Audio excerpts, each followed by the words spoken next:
সকলোকে নমস্কাৰ। এই হাউৰি অনুষ্ঠানলৈ আহিলোঁ আৰু এই হাউৰি অনুষ্ঠানত সদৌ অসম চাওতালী ছাত্ৰ সন্থা যিটো পদক্ষেপ লৈছে সেই পদক্ষেপটো আজি মই আদৰিছোঁ আৰু এই পদক্ষেপটো এহেঁতি যে ইমান ভাল লাগিছে যে আৰু এতিয়া এই অধিৱেশন আহি আছে 26ত এই 26ত এহেঁতি এই হাউৰি অনুষ্ঠানত যিটো ধান খেতি কৰিছে সেই ধান খেতিটো এতিয়া এই অধিৱেশনত সকলো ৰাজক যে এসাঁজ তাতেই ভাত খুৱাব নখোৱা হিচাপে। ভণ্টি আজি ধান দাই কেনেকৈ লাগিছে?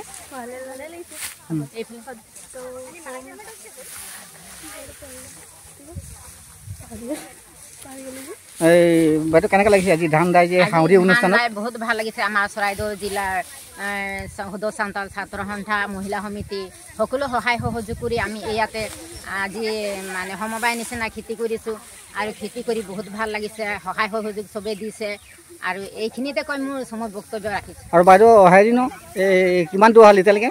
এতিয়ালৈকে প্ৰায় 4 বিঘামান দোৱা হ'ল নেকি, সেইফালেও দাইছে কিছুমানে। আমি ইয়াতে এইখিনিতে দাইছোঁ। ঠিকে আছে বাৰু, ধন্যবাদ।